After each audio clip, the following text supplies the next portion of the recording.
আসসালামু আলাইকুম। বাংলাদেশে রাজনৈতিক দলগুলোর কাছে এখন সবচেয়ে বড় ইস্যু হচ্ছে নির্বাচন, গণতন্ত্র, রাজনৈতিক অধিকার।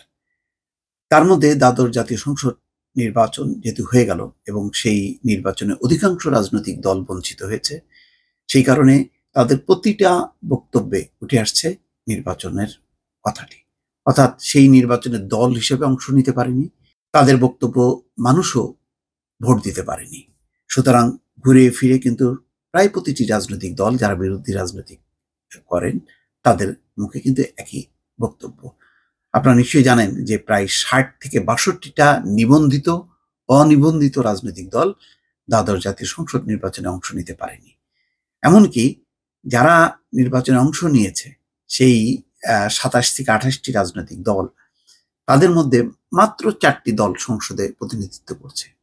আওয়ামী লীগ, জাতীয় পার্টি, ওয়ার্কার্স পার্টি, জাসদ। এর বাইরে কোনো রাজনৈতিক দল নেই। যারা আছে তারা হচ্ছে মূলত আওয়ামী লীগ এবং আওয়ামী লীগ স্বতন্ত্র। অদ্ভুত এক দেশ, নিয়ম অনুযায়ী কিন্তু বিরোধী দল হওয়ার কথা, আওয়ামী লীগ স্বতন্ত্র। তো এরকমই একটি অবস্থার মধ্যে বাংলাদেশের রাজনৈতিক ইস্যু হচ্ছে নির্বাচন। প্রধানত তার সঙ্গে জড়িয়ে আছে গণতন্ত্র, রাজনৈতিক অধিকার, অন্যান্য বিষয়গুলো। তো দুটি রাজনৈতিক দলের বক্তব্য পরিষ্কার। যেমন এবি পার্টি বলছে বাংলাদেশে নির্বাচন ব্যবস্থা আর অবশিষ্ট নেই। অন্যদিকে জোনায়েদ সাকি বলছে সরকারের অপরাধ হচ্ছে মানুষের ভোটের অধিকার কেড়ে নেওয়া। এখানে এবি পার্টির একটি বিক্ষোভ মিছিল সমাবেশ শেষে দেখা যাচ্ছে, সেখানে তারা বলছে যে বাংলাদেশের নির্বাচন ব্যবস্থা আর অবশিষ্ট নেই বলে মনে করে বাংলাদেশ পার্টি, এবি পার্টি।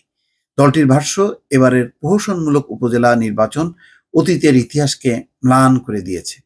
মানুষ সরকারকে প্রত্যাখ্যান করে ভোট দিতে যায়নি।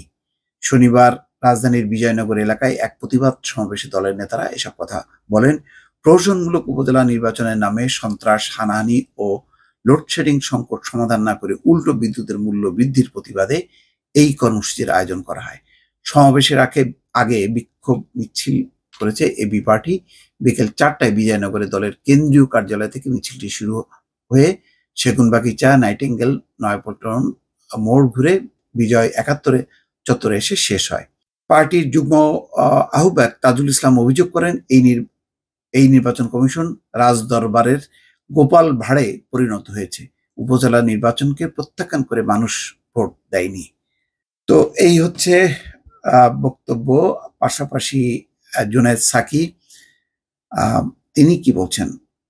তিনি বলছেন গণতন্ত্র মঞ্চের রাজশাহী বিভাগীয় প্রতিনিধি সভায় বক্তব্য দেন জুনায়েদ সাকি শনিবার সন্ধ্যায় রাজশাহী নগরের গণকপাড়া এলাকায়। সেখানে তিনি বলছেন যে আপনার অপরাধ হচ্ছে বাংলাদেশের মানুষের ভোটের অধিকার কেড়ে নেওয়া। সরকারের উদ্দেশ্যে বলছে তার নাগরিক মর্যাদা কেড়ে নেওয়া। এই দেশটার পত্তন হয়েছে ভোটাধিকারের সংগ্রাম করে। ভোটের অধিকার চাই, ক্ষমতা হস্তান্তর চাই। সেই লড়াই করতে করতে মুক্তিযুদ্ধে রূপান্তরিত হয়েছে। যে দলের নেতৃত্বে এই দেশ স্বাধীন হয়েছে সেই আওয়ামী লীগের আজকের ভোটার অধিকার কেড়ে নেওয়াটাই গণতন্ত্র। বলছেন যে দলের নেতৃত্বে এই দেশ স্বাধীন হয়েছে সেই আওয়ামী লীগের আজকের ভোটের অধিকার কেড়ে নেওয়াটাই হচ্ছে গণতন্ত্র। বাংলাদেশে জমিদারি বন্দোবস্ত কায়েম করা হয়েছে। এখানে ভোট বলে আর কিছু নেই, সমস্ত ভোট ব্যবস্থা তারা উঠিয়ে দিয়েছে। দর্শক, এই হচ্ছে বক্তব্য দুটি রাজনৈতিক দলের বা নেতার। কিন্তু এই বক্তব্য আসলে সকল বিরোধী রাজনৈতিক দলের শুধু না, সাধারণ মানুষও মনে করে বাংলাদেশের নির্বাচন ব্যবস্থা শেষ, ভোটের অধিকার আর কখনোই হয়তো প্রতিষ্ঠিত হবে না। দর্শক, ভালো থাকবেন। আল্লাহ হাফেজ।